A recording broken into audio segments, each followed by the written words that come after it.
দাঁড়াও দাঁড়াও, তোমরা হয়তো ভাবছো আমি টেবিল ক্যালেন্ডারটা এভাবে ছিঁড়ে ফেলে দিচ্ছি কেন।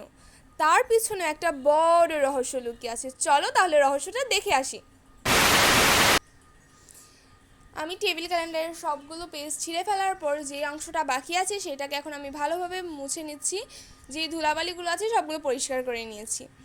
এবার আমি এটার উপর একটা পেন্টিং করব, খুব সহজ একটা পেন্টিং করব। তাই এখানে আমি 1 কাপের মতো চক পাউডার নিয়ে নিয়েছি। এখানে আমি কালারিং চক পাউডার ইউজ করেছি। তো এখানে আমি অল্প একটু পানি দিয়ে নিচ্ছি, অল্প অল্প করে পানি দেবো আর এটাকে ভালোভাবে মিশিয়ে যাব। একসাথে বেশি পানি দিলে এই চক পেস্টটা বেশি পাতলা হয়ে যেতে পারে। তো এখানে আমি অল্প অল্প করে পানি দিয়ে নিব। এখানে আমার 1 কাপ চক পাউডারের জন্য 1/2 কাপের চেয়ে একটু কম পানি আমি এখানে অ্যাড করেছি। এখন ভালোভাবে মিশিয়ে নিব। মিশানো তৈরি। এবার আমি একটা পাইপিং ব্যাগ নিয়ে নিচ্ছি। এই পাইপিং ব্যাগটা আমি ঘরেই বানিয়ে নিয়েছিলাম। এটাতে এখন আমি চকের পেস্টটা ঢেলে নিচ্ছি।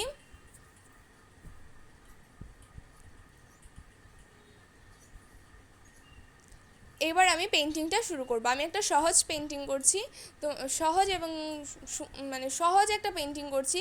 তোমাদের ইচ্ছে হলে তোমরা অন্য ডিজাইনের পেন্টিংও করতে পারো। এখানে আমি একটা ফুল এঁকে নিচ্ছি। পাইপিং ব্যাগের সাহায্যে একটা ফুল এঁকে নিচ্ছি একটু বড় করে। এখন আমার পাইপিং ব্যাগটা শেষ হয়ে গেছে।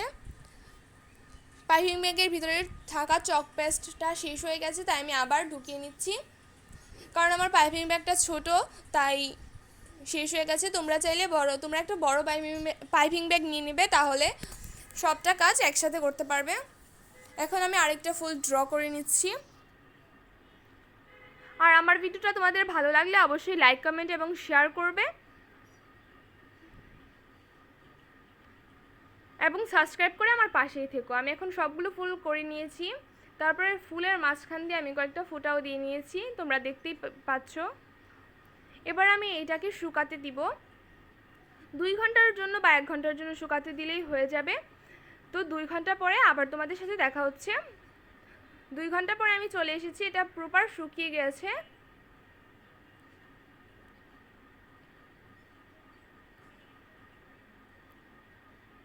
এখন এটাকে আমি একটা ব্রাশের সাহায্যে উপরে ধুলাবালিগুলো পরিষ্কার করে দিচ্ছি।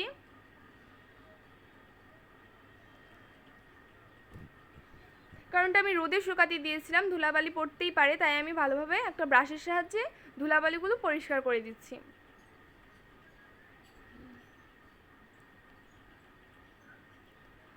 তো এখন আমি বার্নিশ অ্যাপ্লাই করব এটার উপর। বার্নিশ অ্যাপ্লাই করতে গিয়ে দেখি যে আমার বার্নিশটাই শেষ হয়ে গেছে। তো তাই আমি ভাবলাম আজকে ঘরেই বার্নিশ তৈরি করে ফেলি গ্লু আর ওয়াটার দিয়ে। তো এখানে আমি অল্প একটু ওয়াটার দিয়ে নিচ্ছি। তার সাথে আমি যতটুকু ওয়াটার দিয়েছি তার চেয়ে একটু বেশি আমি গ্লুটা অ্যাড করব।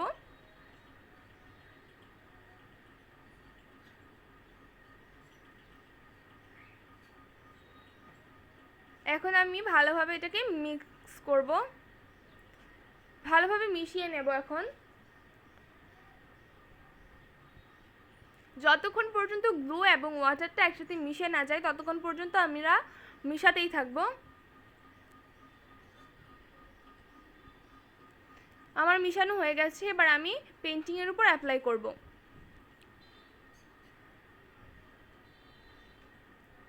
এখন আমি পেন্টিংয়ের উপর অ্যাপ্লাই করছি।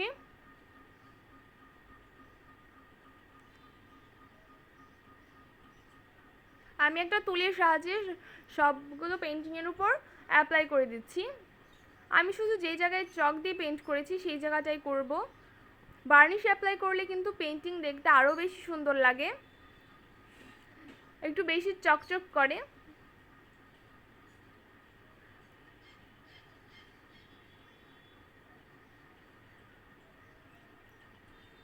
বার্নিশ অ্যাপ্লাই করলে পেন্টিংটা আরও সুন্দর হয়ে যায়, তাই আমি এখানে বার্নিশটা অ্যাপ্লাই করছি।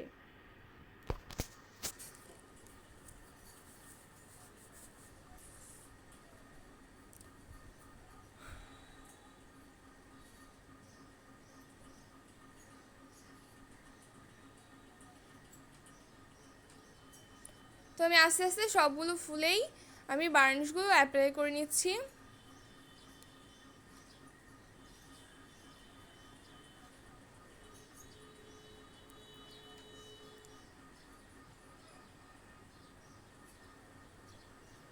সবগুলো ফুলে এখন আমি বার্নিশ অ্যাপ্লাই করে নিব। অ্যাপ্লাই করা হয়ে গেছে, আর অল্প একটু বার্নিশ বেঁচে গেছে, তো সেটা আমি রেখে দিচ্ছি একটা কৌটার ভিতরে, যেন আমি পরে আবার ইউজ করতে পারি। তখন এই টিপগুলোকে এক সাইডে রেখে দেব। বার্নিশটা শুকালে কিন্তু দেখতে অনেক চকচক করবে। এই পর্যায়ে আমি সাইডের পেইন্টিংয়ের সাইডে যে বার্নিশগুলো লেগেছিল সেগুলোকে আলতো করে একটু মুছে দিব। একটা টিস্যুর সাহায্যে আমি ভালোভাবে মুছে নিচ্ছি। মোছা হয়ে গেছে, এবার তৈরি হয়ে গেছে আমাদের পেইন্টিংটা। অনেক সুন্দর লাগছে কিন্তু দেখতে। ক্যামেরাতে যতটা সুন্দর লাগছে বাস্তবে দেখতে এটা আরও বেশি সুন্দর লাগছিল। তো আজ এতটুকুই, টাটা।